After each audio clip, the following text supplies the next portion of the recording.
Nací en Rusia, en Siberia, en Ciudad Kansk. Mi niñez hasta 8 años pasé en Siberia por políticas de gobierno ruso. Y a edad de 8 años mis papás recibieron permiso de regresarse a Lituania, de donde ellos fueron originarios.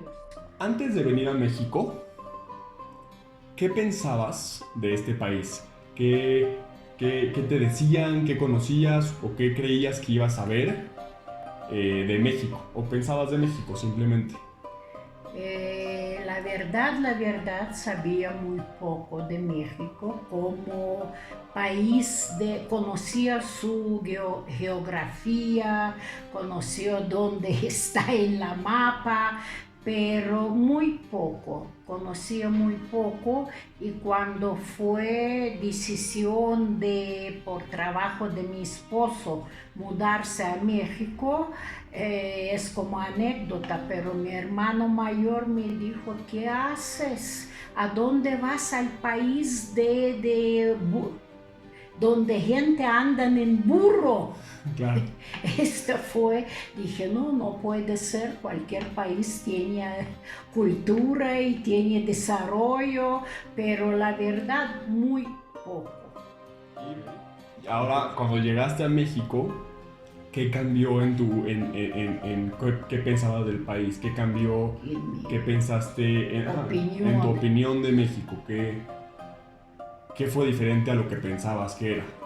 Sinceramente me sorprendí por su cultura muy rica, me sorprendí por su naturaleza, a pesar que Rusia también es un país muy bonito y hay variedad de todo, pero México también tiene naturaleza muy bonita, tiene mucha cultura.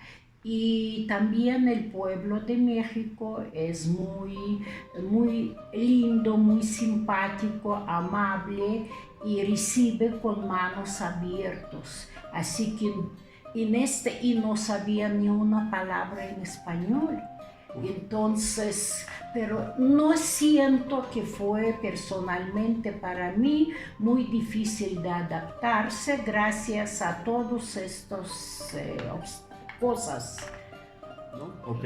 Me gustaría preguntarte alguna historia que tú recuerdes que te haya marcado de cualquier tipo que hayas vivido en Rusia que quisieras compartir con la entrevista.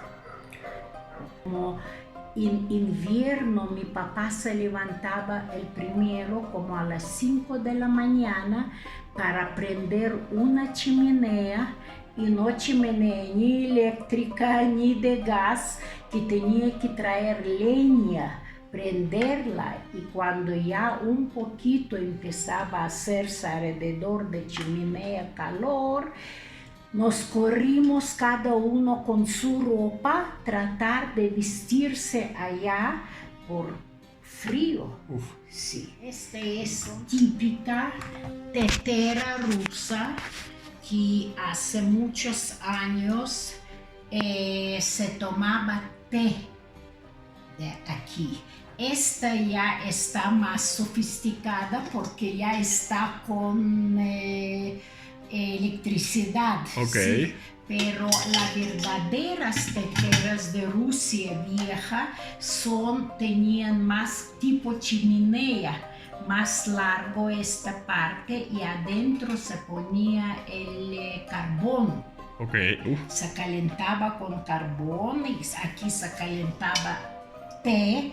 Té normalmente tomaba, no de bolsitas, de té natural. Ok. ¿Sí? Y de aquí ya no sirve. Bueno, cuando llegamos, México era, que decir, más bonito respecto a tráfico y todo. De veras que a lo que nos decían que íbamos al paraíso. Con todo y todo, la gente decía, bueno, para gente rusa que estaba tan oprimida, cualquier lugar afuera era paraíso. Ok. Entonces llegamos y claro, aquí estaba muy libre, muy bonito, había de todo, completamente lo que era lo contrario de Rusia. de Ucrania, Rusia, lo mismo. Pues Rusia, lo que estoy pensando, el país más grande del mundo y apenas está agarrando una importancia en el mundo. Antes era tan encerrado y la gente no le gustaba hasta hoy día.